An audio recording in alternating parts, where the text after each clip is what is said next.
June 18. తండ్రి అయిన దేవుని ఎదుట పవిత్రమును నిష్కళంకమునైన భక్తి ఏదనగా, దిక్కులేని పిల్లలను విధవరాండ్రను వారి ఇబ్బందిలో పరామర్శించుటయు, ఇహలోక మాలిన్యము తనకు అంటకుండా తన్ను తాను కాపాడుకొనుటయునే. యాకోబు 1:27. యాకోబు ఈ మాటలు రాసినప్పుడు ఒక విశ్వాసి పనులు చేస్తే తనకు అవసరమైనదంతా చేసినట్లేనని సూచించలేదు. బదులుగా ఆదర్శవంతమైన భక్తికి రెండు అత్యుత్తమ ఉదాహరణలు అనాథలను విధవరాండ్రను పరామర్శించడం మరియు తనను తాను పవిత్రంగా కాపాడుకోవటం అని ఆయన చెప్తున్నాడు. ఆయన వివరణాత్మక ప్రసంగంపై లేదా మిషనరీ పనిపై లేదా వ్యక్తిగత ఆత్మల సంపాదనపై దృష్టి పెట్టి ఉంటాడని మనం అనుకొని ఉండవచ్చు, కానీ కాదు. ఆయన మొదట అవసరతలో ఉన్నవారిని పరామర్శించడం గురించి ఆలోచిస్తాడు. అపోస్తలుడైన పౌలు ఎఫెసీ సంఘపు పెద్దలకు తాను ఎలా ఇంటింట పరామర్శించాడో గుర్తు చేశాడు. అపోస్తలుల కార్యాలు 20:20. జెఎన్ డార్బీ పరామర్శించడాన్ని పనిలో అత్యంత ముఖ్యమైన భాగంగా పరిగణించాడు. అతను ఇలా రాశాడు: గడియారం గంటలు కొడుతుంది మరియు వెళ్ళేవారు దానిని వింటారు, కానీ లోపల ఉన్న యంత్రం గడియారాన్ని నడిపిస్తుంది, గంటలను ముళ్ళులను సరిగ్గా ఉంచుతుంది.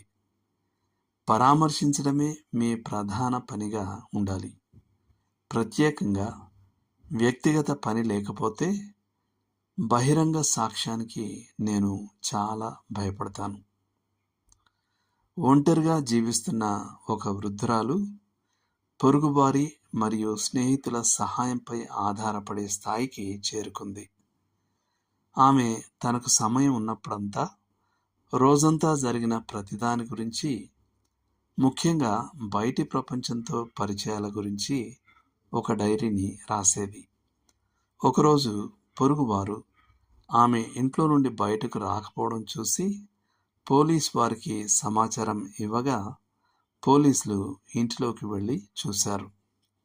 అప్పటికే చనిపోయి చాలా రోజులైంది. ఆమె మరణానికి 3 రోజుల ముందు డైరీలో ఈ విధంగా వ్రాసుకుంది: ఎవరూ రాలేదు, ఎవరూ రాలేదు, ఎవరూ రాలేదు. మన అనుదిన జీవితాల హడావిడిలో ఒంటరి వారిని, అవసరతలో ఉన్నవారిని, బలహీనులను మర్చిపోవడం చాలా సులభం. మనం ఇతర విషయాలకు ప్రాధాన్యత ఇస్తాం. తరచుగా మరింత బహిరంగంగా, ఆకర్షణీయంగా ఉండే సేవా కార్యక్రమాలకు ప్రాధాన్యత ఇస్తాం.